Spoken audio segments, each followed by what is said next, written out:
by years of misrule and ineptitude. That was a correct statement. There were assassinations in the country. Pinto, J.M. Kariuki, Tom Mboya, William Ouko, and etc. Many assassinations. People died in suspicious circumstances. Some left the country in exile. People like Ngugi wa Thiong'o, Mazurui, they left the country.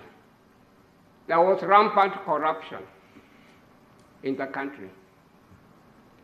My lords, the Constitution, the 20th Constitution, was intended to take care of this. The judiciary was not spared. There was no security for judges at all. Some judges, some judicial officers died under suspicious circumstances. These were things that the new Constitution was supposed to take care of. And my lords, if you read the Constitution very carefully, the way I do, you will find that it does take care of certain things. My lords, all these things were included in the 2010 Constitution to send a message to Kenyans and the whole world. Never again shall we go through this kind of life. Never again shall we go through this. The way the Japanese Constitution has a provisions to the effect that never again shall we have war.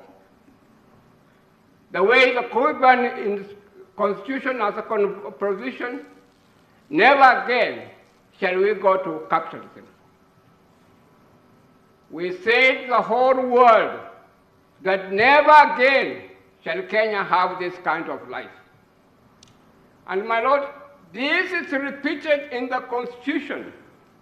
If I may refer you to Article 255 of our Constitution, dealing with amendments, 255. My lords, if you read 255, 256, and I believe, yes, 255, 256,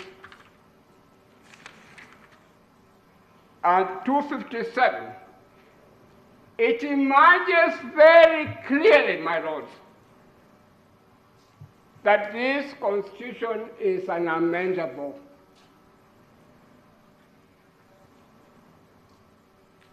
This Constitution is unamendable.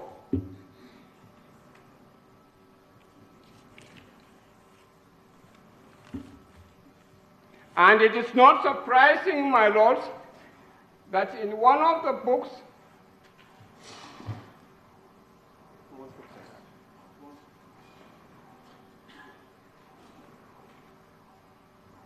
sorry, my lords, we are not as organized as we should be when you are appearing before the Court of Appeal. My lords, if you go through this book I refer to, unconstitutional constitutional amendments, unconstitutional and constitutional amendments, my lords, if you look at page, this is page 236, my lords. Page 236 to page 274. 236 to page 274.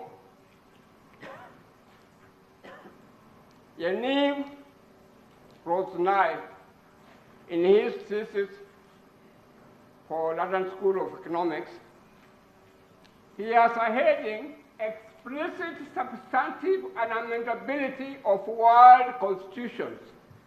Explicit Substantive Unamendability of World Constitutions.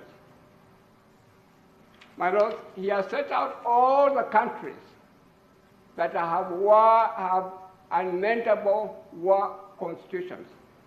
And Kenya is one of them. Kenya is one of them.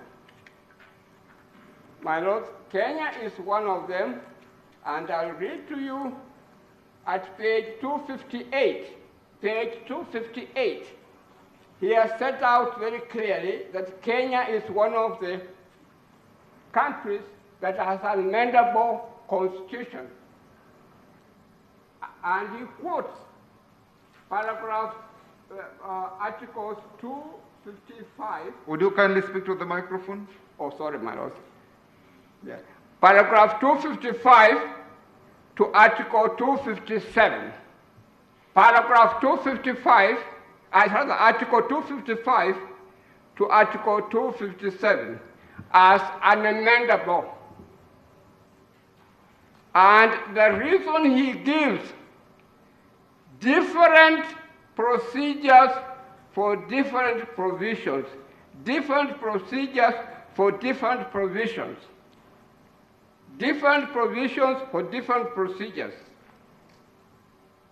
And indeed, my lords, when you will look at these articles, when you are writing the judgment, Articles 255, 256, 257, you will find they have different procedures for amendments.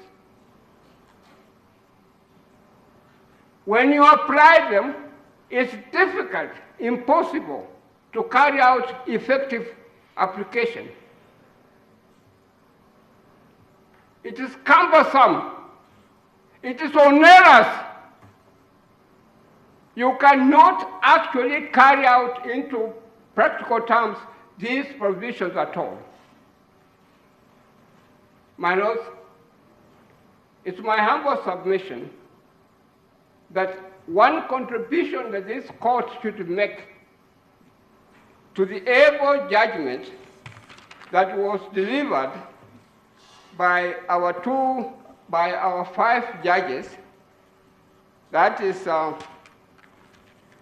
Justice Ngugi, Justice Odunga, Justice Teresa Matheka, Justice Mwita, and Justice Jairus Nga, is for you to strengthen that judgment by making a firm finding or a firm order that the Constitution we have now, the 20th Constitution, is unamendable.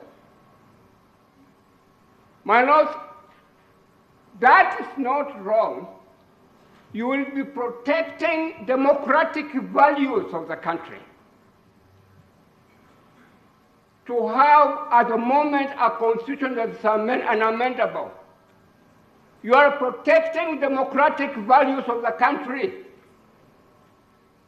There are some people in this country who would like to take us to the old days.